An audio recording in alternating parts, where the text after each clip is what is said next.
I didn't notice the first time he borrowed the light in my eyes. I thought it was love, how he'd tilt my face toward the sun when we walked and tell me I looked like I belonged there, in some soft golden world. I didn't notice how he paid attention to the names in my stories, the details I added without thought. The cafe I loved with the cracked tile floor, the way my best friend's laugh rose 3 notes like a tiny scale, the neighborhood alley that smelled like rain after the street cleaners passed. I was telling him my life so he could stand inside it with me. I didn't realize he was measuring the rooms. I used to think heartbreak was a single moment. A shatter, a cliff. A text message that split your life into before and after. Now I know it can be a slow, quiet erosion. You don't even hear the river at first. It's under the house, not against the windows. By the time you realize the foundation's been eaten through, you're already listing everything you own sliding toward a corner you can't reach. We met in a way that made people smile. I was in line at a bookstore cafe holding a novel I didn't need. He was behind me wearing a jacket that matched the color in the book cover. He made a joke about fate's wardrobe. I laughed because it was clever and harmless because I wanted to believe in harmless things. He paid for my tea. I said I would pay next time. I don't know why I assumed there would be a next time, but there was, then a third, then a fourth, until all the next times blurred into a routine that felt older than it was. I told Maya about him. Of course I did. Maya had been my best friend since we were 16, the kind of friend who knew what I meant when I didn't finish sentences. She knew the exact shape of my joy and the precise temperature of my fear. We were very different flowers in the same light. I was steady, sometimes quiet. She came in bright, laughing colors, the kind of girl who replaced awkward with charm by breathing. If we walked into a room, people usually looked at her first. It never upset me. I liked that the world loved her. We were each other's proof that you could be adored for different reasons. When I introduced them, I thought I was folding 2 safe things together. The person who made my chest feel like an open window, and the person who had held me through every storm. The first time they met, we were at that cafe with the cracked tile floor. He, let's call him Adrian, though that wasn't his name, leaned in with the intent attention he gave so generously, like sunlight he could focus. Maya twirled her spoon and told a story about a client who'd requested lavender fonts for a law firm logo. We all laughed. Adrian asked for her Instagram username, so he could see the lavender fiasco. I didn't blink.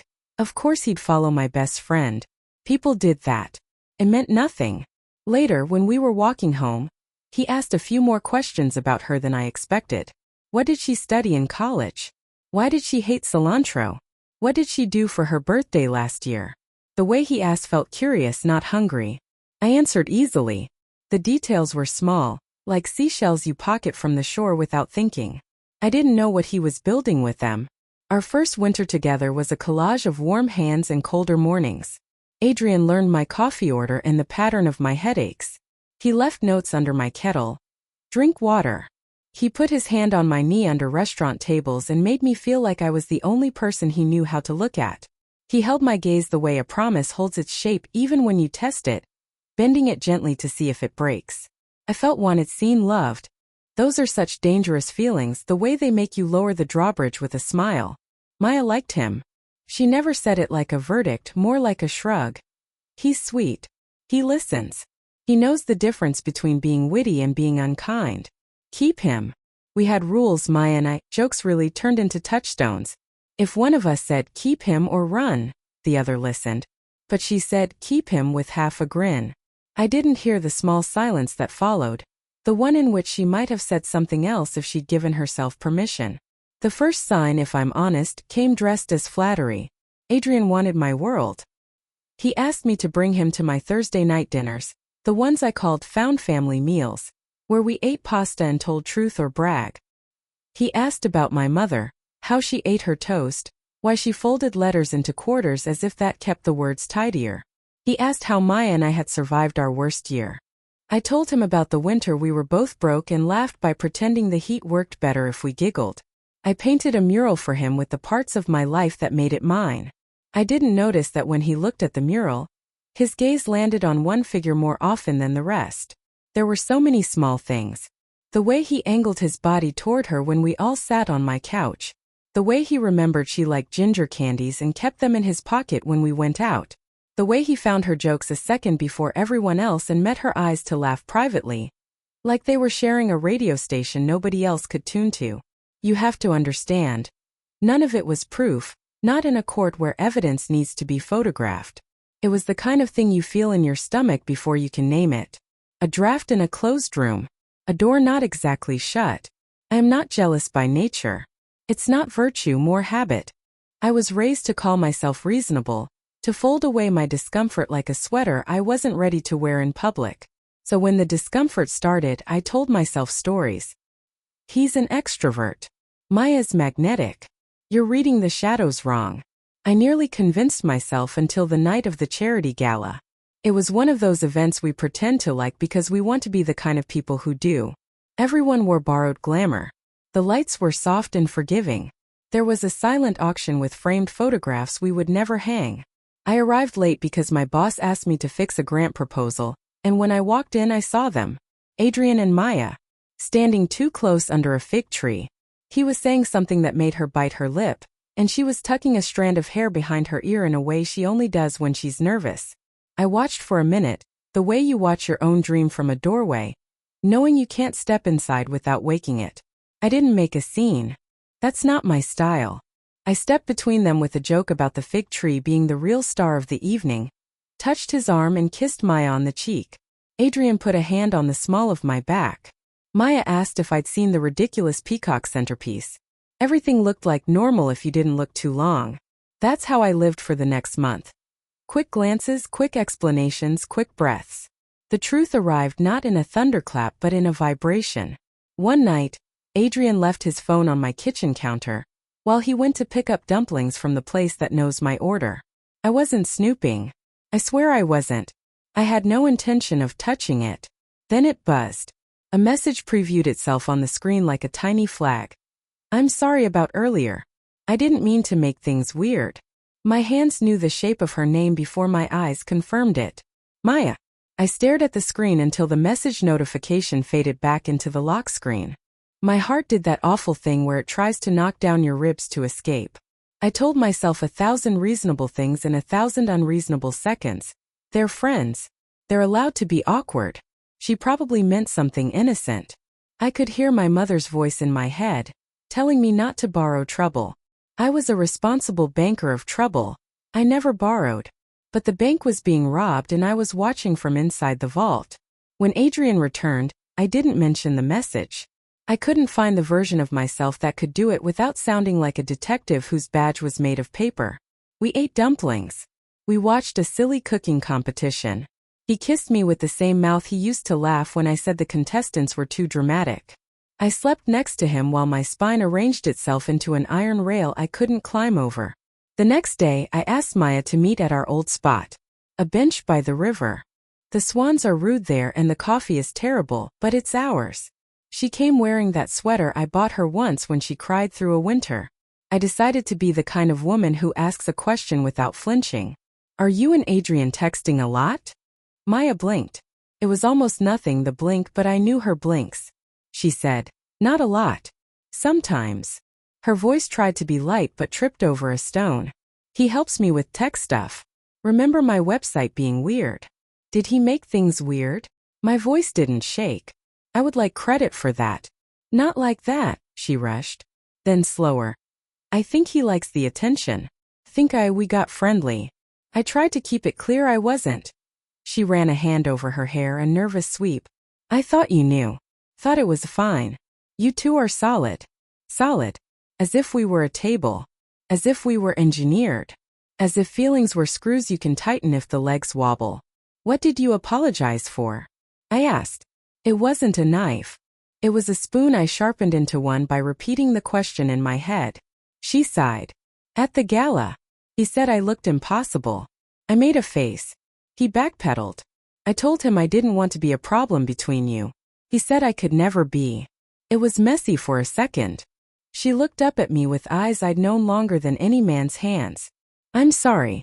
I should have told you. I thought I could manage it. The thing about betrayal is that it doesn't always come with villains. Some betrayals happen because people want to be liked and don't close doors in time. Some happen because a man learns that women will forgive him if he smiles the right way. Some because best friends forget they are allowed to draw clear lines with permanent markers, not erasable pens. I wanted to be furious at her, to hang my hurt on her prettiest words and slash them. But the person I wanted to be furious at was wearing my boyfriend's face. I confronted Adrian the next evening. There was no drama in the setup, just my kitchen, the light above the stove making a little halo on the wall. "Are you flirting with Maya?"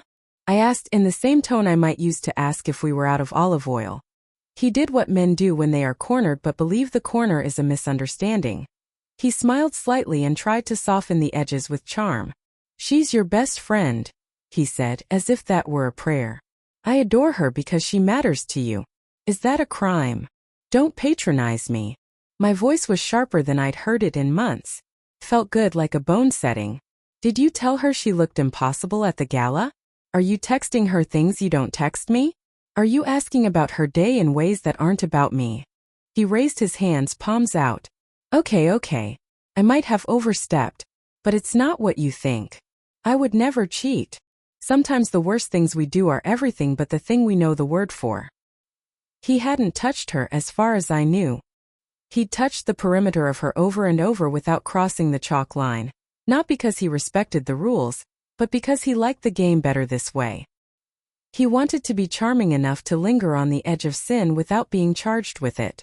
He wanted me to believe the edge was a place people lived, not a place they tumbled from. "I feel used," I said. "Like you needed me as a bridge to her, like you studied me for access. Every nice thing you did feels like a hallway you built toward someone else's door." "That's not fair," he protested. "I fell for you because you're you. If I also appreciate your friends, isn't that how life works? We're all connected." He said it like a TED Talk. He said it like he wasn't rewriting the map with himself at the center.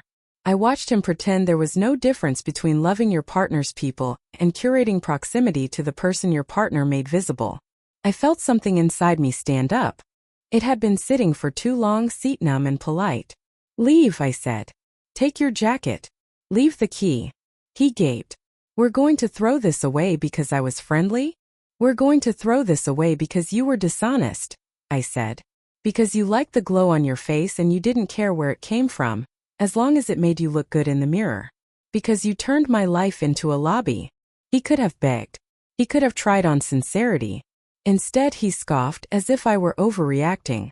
That scoff, the tiny roll of his eyes at the ceiling, sealed something for me like wax on a letter.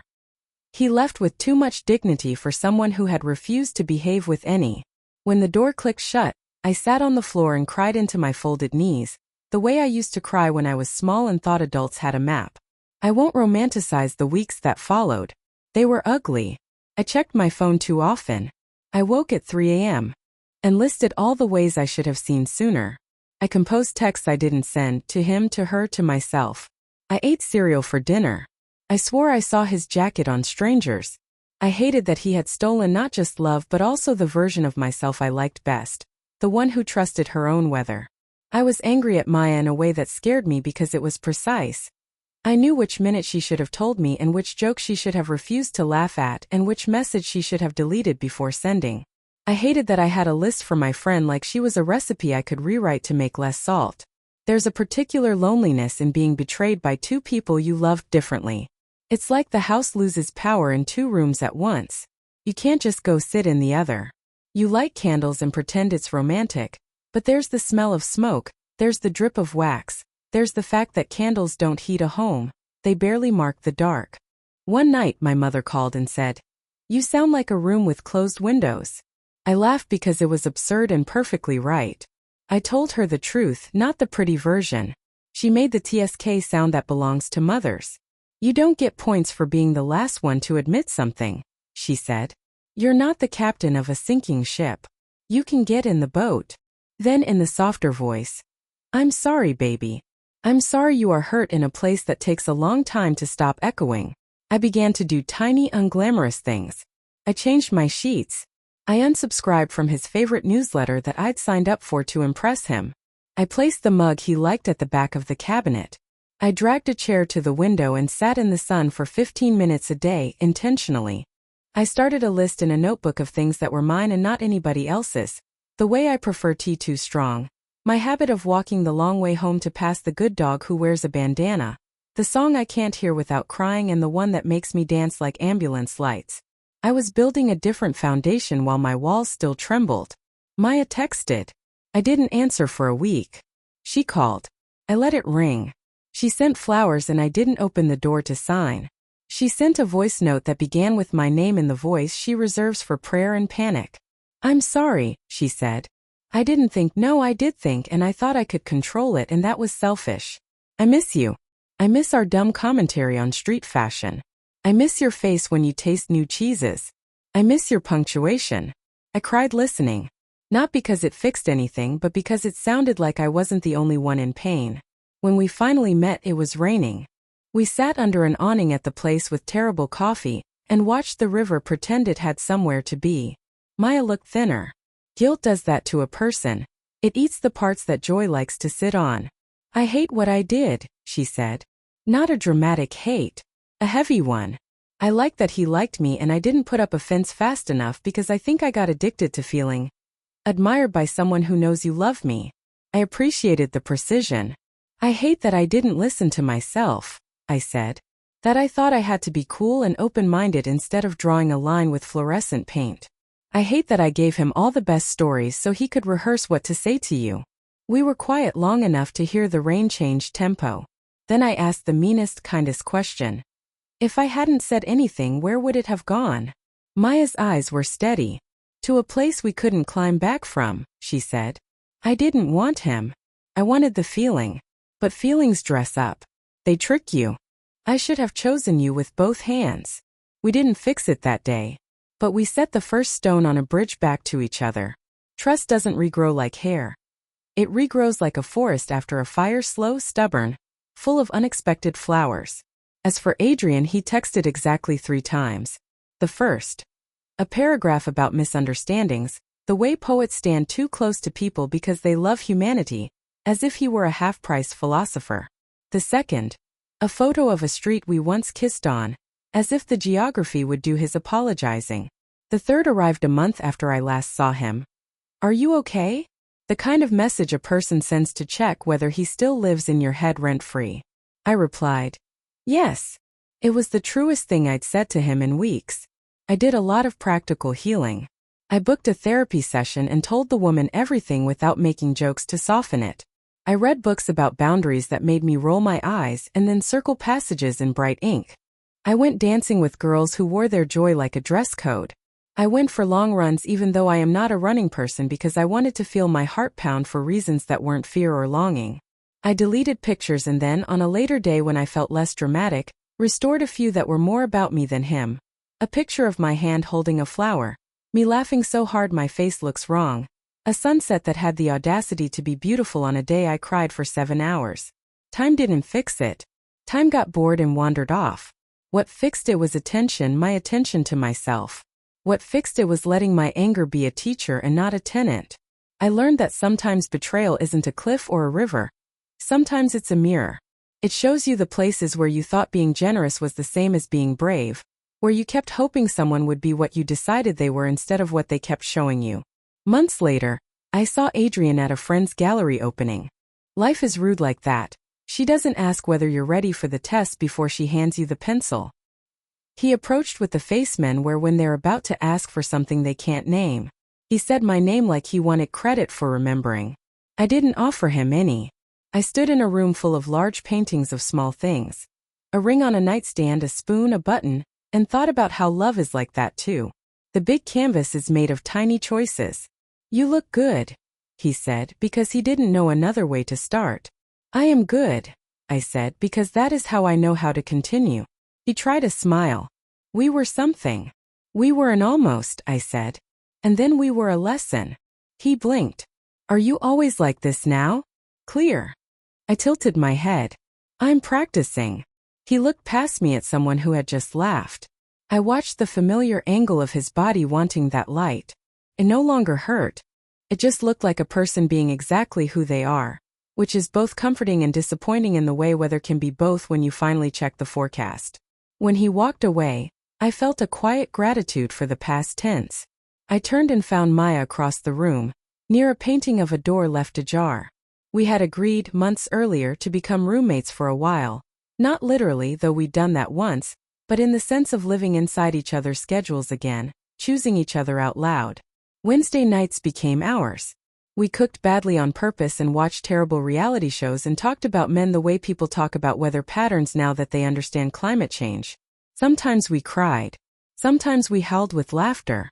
Sometimes we sat in comfortable silence, two women tending a friendship like a garden after the frost. I won't tell you that I learned to trust instantly again. I didn't. But I learned to trust myself. I learned that my discomfort is a messenger, not a traitor. I learned that love doesn't require me to open all the windows in winter. I can love with the thermostat set to humane.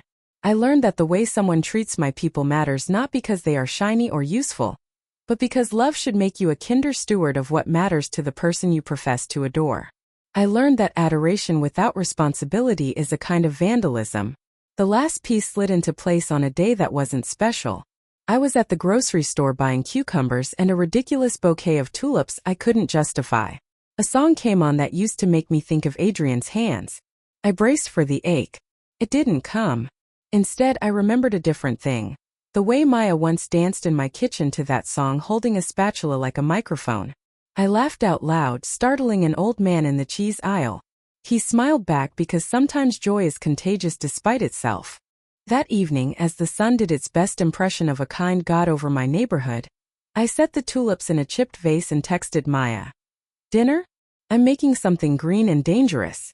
She responded with the mushroom emoji and a heart. When she arrived, we ate on the floor because I hadn't bought a table yet.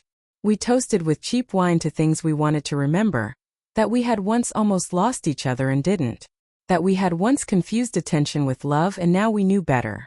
That our lives were still capable of surprise in the generous direction. Later, when she left and my apartment was quiet except for the refrigerator doing its hard-working hum, I wrote a note to myself and stuck it to the salt jar because I always reach for it. You do not have to audition in your own home. For love, for friendship, for kindness. I am enough. Not a bridge.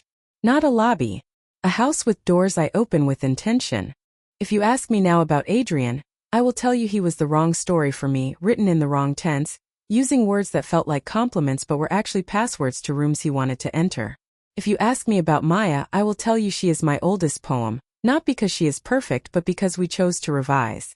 We made new stanzas beside the ruined ones, and we did not pretend the scorch marks weren't there. We turned them into borders for new flowers. We watered them. We waited. I used to think the ending mattered most, the final word, the door slamming, the lesson packaged like a gift. Now I think the most important thing is how you keep living. There was no thunder the day I remembered how to laugh without checking whether someone's gaze was on me. There was no applause the first morning I woke and didn't rehearse the old fight in my head. There was just me, standing in my kitchen in socks, eating toast over the sink, feeling ordinary and grateful and a little bit foolish and very much alive. I don't know who you are reading this. Maybe you are in the river under your house, listening for the crack. Maybe you are sitting on your kitchen floor with your back against the cabinet wondering how anyone ever gets up. Maybe you are holding tulips you can't afford. Here is what I know. Your body knows the weight of truth and it knows that truth is lighter than pretending. You are allowed to draw a line with fluorescent paint. You are allowed to say, leave the key. You are allowed to mourn what almost was and still believe in what could be. My boyfriend used me to get close to my best friend. That is a sentence with teeth. It is also a sentence with past tense. I am writing you from the other side, where my heart beats at a normal pace and my laughter doesn't ask permission. The draft in my closed room turned out to be a door I hadn't noticed, a way back into my own life. I opened it. I stepped through.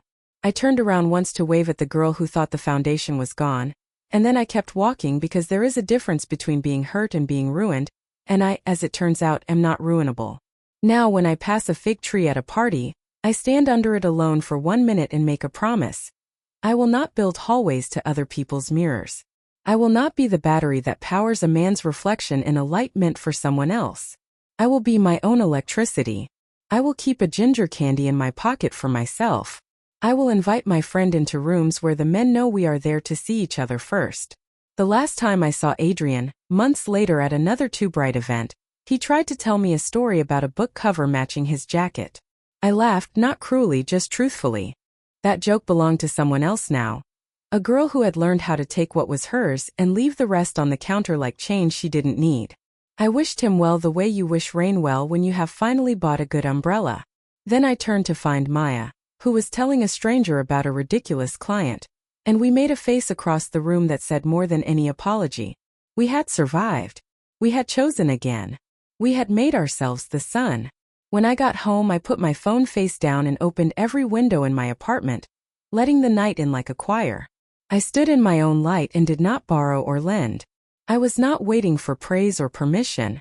I brewed tea I would never again drink too strong for anyone else's taste and sipped it at the window, my city stretching before me like a sentence that had decided to end, at last, with a period. A steady one. Promise kept to myself.